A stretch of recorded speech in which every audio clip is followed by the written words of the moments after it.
What's going on, guys? Orms Foreman coming at you today with another video. In today's video, we're going to be talking about the Lions training camp, day 14, which was yesterday. Don't know if there was a day 15 today.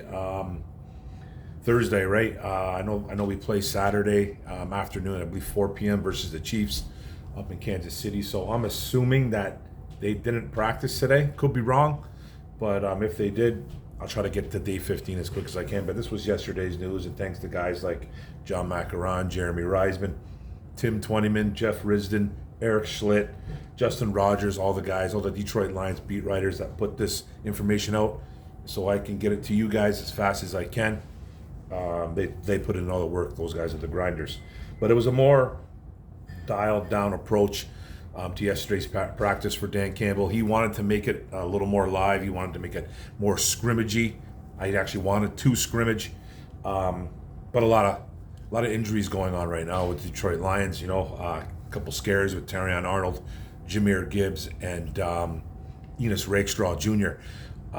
Going down, and it doesn't look like everybody. It looks like everybody's coming back for week one, but these guys will be, taking it easy for the next couple of days, and probably all the way up until preseason is over. We have some news too, stuff like that. What were they doing? What they do? They released safety cornerback Maurice Norris, injury waived. By the way, what did they release? They did release linebacker Deron Gilbert on another injury waive as well too with him. He's actually had a decent game versus the Giants. Had a nice PBU pass breakup, and he was running around. He's a smaller linebacker, undrafted guy, hometown kid, but he was injury waived as well. And then we signed a couple guys too, another two cornerbacks, I believe. Asang Bassi. I know he's played for the Broncos and the Chargers. And then cornerback Javelin Guidry, don't know much about him. Just kind of heard about that one about 5-10 minutes ago, and I kind of wrote that down last minute. Don't know much about these guys. I know Bassi was, he's more of a special team guy. Been in the league for a little bit. Played with the Broncos and Chargers, like I said. I know nothing about Guidry, the cornerback, though. So some guys in and out. Released some participation stuff. Guys that returned to practice were quarterback Hendon Hooker, defensive tackle Aleem McNeil. Don't even remember what Aleem's, or didn't even see what Aleem McNeil's injury was. Defensive end Joshua Pascal, linebacker Malik Jefferson, and safety CJ Moore. So those guys returned to practice. Good for Hooker, good for all of them. Not practicing, and it's a pretty lengthy one. Running back Jahmyr Gibbs with the hamstring. Running back Jamar Jefferson, undisclosed, don't know what's wrong with him. Defensive tackle David Bada, Achilles, I think he's out for the year, he's done. Linebacker Malcolm Rodriguez out. Who else? Rookie cornerback Enos Rakestraw, obviously, junior, with the ankle as well. Then tight end Sam Laporta with a hamstring, out with the trainers. At least he's with the trainers. Guard Kevin Zeitler, out with the shoulder, but with the trainers. Edge James Houston, knee, out with the trainers. Rookie cornerback Terrion Arnold, out, but got a pec injury with trainers. Quarterback Carlton Davis, hamstring, trainers. Defensive back Brian Branch, undisclosed, but he was with the trainers as well too. So a couple guys in and out. Guys, we need some guys healthy. I don't know what's going on with the starters for this Saturday game. I know Dan Campbell was talking about he wanted to see pretty much perfection. He was going to leave it up to the players. If they showed what he wanted to see, then they were going to be out there Saturday. And we'll probably talk about that in a bit too, because, I know Kansas City's playing all their starters for the first half. And our backups versus their starters, it could get ugly. But, hey, that's up to the coach. I'm a big fan of sitting guys until, season starts. But I'm not sure what you're going to see out there with, Patrick Mahomes, Travis Kelce, Chris Jones, and all those guys versus our backups. That's the only kind of thing I kind of worry about. But I don't mind if they sit, but I just don't. It's going to be hard to gauge what's going on. But anyways, they tried some different safety pairings, some different adjustments. No Brian Branch. When they did some 9-on-7s, 9-on-7s is some actual team drills. It's a run support drill. more for the defense. It was C.J. Moore and Ife Melifonwu out there with the first team. Then basically with full team drills, it was Kirby Joseph and Brandon Joseph with the first team as well. If he's sliding in and out occasionally with those ones there. Brandon Joseph starting to get bumped up, starting to get looks now because of the plays that he's making during camp and the plays that he made versus the Giants too with the INT. So I've always liked Brian Joseph. I told you that. A guy that I've liked since Northwestern days. Didn't do much at Notre Dame when he transferred over. But he's a guy that can make a little bit of noise, and he's kind of making a noise to at least be some important depth in that safety room who could get some playing time. Now Jack Campbell, second-year linebacker out of Iowa, looking good, looking violent and aggressive during some 9-on-7s in those run drills. Needs to grow a little bit in year 2 at the pass coverage. Because he was very bad at it last year. He had a really bad grade, a PFF grade. I'm not a big PFF guy, but he struggled, you could tell, with running backs and some linebackers coming out of and some tight ends, coming out of the flat, and stuff like that, in some short area. Pass covering ability, he was really good at Iowa at doing that. He was one of the better cover linebackers in college. He struggled a lot in the NFL, and that's going to happen. But he got leaner. It looks like he got a little bit stronger. It looks like he's a little bit quicker. And Aaron Glenn coming out there and just saying, we expect bigger things from Jack Campbell. He's like, we see it in his game. We see that he transformed his body. He looks better. He goes, I can tell that he's already changed. I think a lot of his ins and outs of being a linebacker for the Detroit Lions. So he's a guy that's going to have to really show out, and they're going to put a lot of trust in him, put a lot on his plate, and so far he's eating it up. So I expect year 2 to be really big for him. He even picked off Goff in a team drill, drop back, sat in his zone, read Goff's eyes, and then made a play on the ball, took it to the house. Nothing perfect yet because he had a blown assignment that day as well too. The game is slowing down for him too, and Aaron Glenn sees that. So you're expecting big things from the second-year linebacker, and so are we as a fan base. J-Mo had a strong day yesterday. Fully extended on a 2-point conversion. You can see the video of it. A couple really nice plays the last couple of days. Made a 21-yard crossing route catch. He's winning in different ways too. It's not just him flying down the the hash or down the seam, just down the sidelines, breaking on a guy and just breaking ankles. He's running good routes. He's running the proper routes. He's studying the game. He's just looking really different. I'm expecting big things from him this year. It's now or never for J-Mo. It's now or never, and this is where you're going to see it in practice. We still haven't seen it in game. Games matter, obviously. He needs to be better in game situations, but this is how you tune up, man, with practice. So, better releases, better routes is what we'd like to see and hear from him. They're on full display. He did get jammed up at the line of scrimmage at one point, by cornerback Kendall Vildor. He threw him off, and threw him and the timing off. J-Mo couldn't keep up with the long ball. It was overthrown. He's never going to be that 6'4", 220-pound wide receiver. This is going to happen sometimes with J-Mo. He's going to have to win off the line of scrimmage with speed, athleticism, his feet. He's going to have to trick some corners. But if he gets jammed up, it's going to be a problem sometimes because it's all about timing. But I think J-Mo will be fine. Does he need to get a little bit bigger? Sure, but he doesn't look like a guy that can put on a lot of weight just because he does have a smaller frame. He's not big boned, but he did put on some size this year. He does look a little bit stronger and bigger. Speaking of cornerback Kendall Vildor, he's starting to stack up good days out there. He's out there with the first team defense. There's some injuries going around, so he's getting in there. He's more of your 4th or 5th, 6th cornerback coming off that sidelines, but at least he's getting some reps.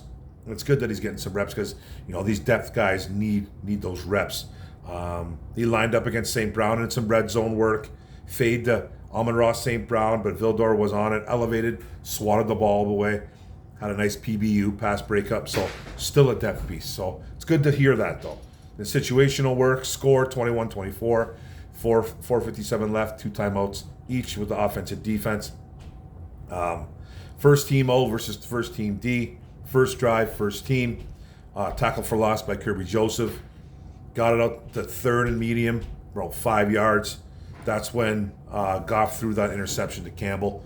And, he was waiting on the St. Brown to get open. Sometimes Goff, he'll lock onto a wide receiver. In that case, Jack Campbell watched his eyes and broke on the ball. It was a nice INT. Second drive, second team. Hendon Hooker out there. Good to see the kid back. Ball on the defensive 22-yard line. One play, one touchdown. Wide receiver Caden Davis on newly assigned cornerback Asang Bassi. In stride, beautiful ball, nice touchdown. That made it 28-21 with 3:17 left remaining. Bassi did have a nice pass breakup versus wide receiver Tom Kennedy in that practice, though. Third drive, Goff looking for St. Brown.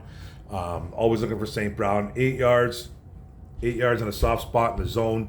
15 yards on a post route. Brandon Joseph was there and just probably would have blew it up. If it would have been live, Joseph would have been right there. So it was either going to be an INT or possible, incompletion from getting hit so hard.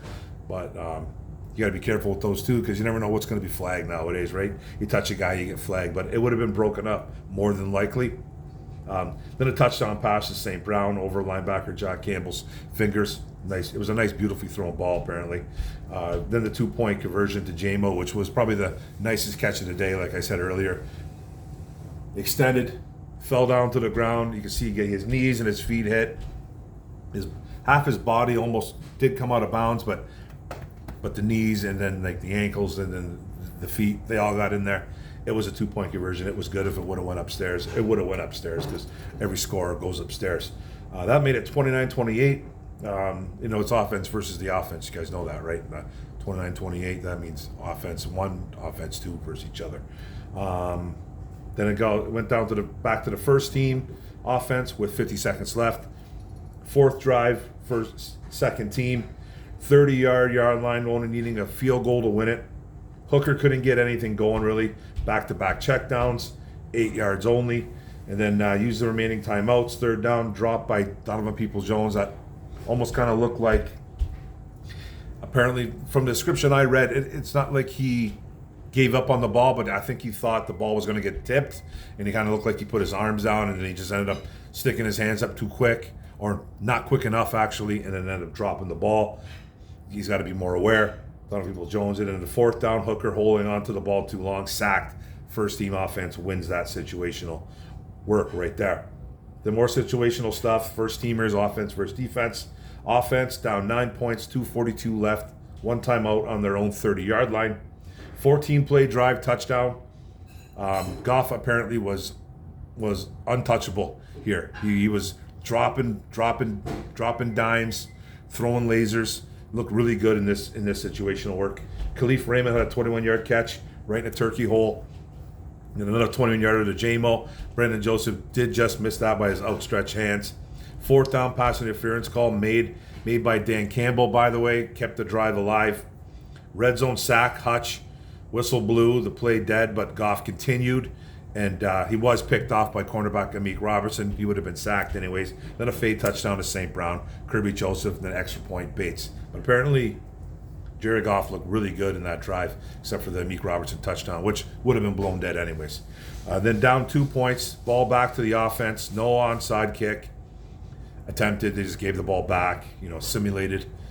Started on their own 45-yard line, 45 seconds left, 0 timeouts.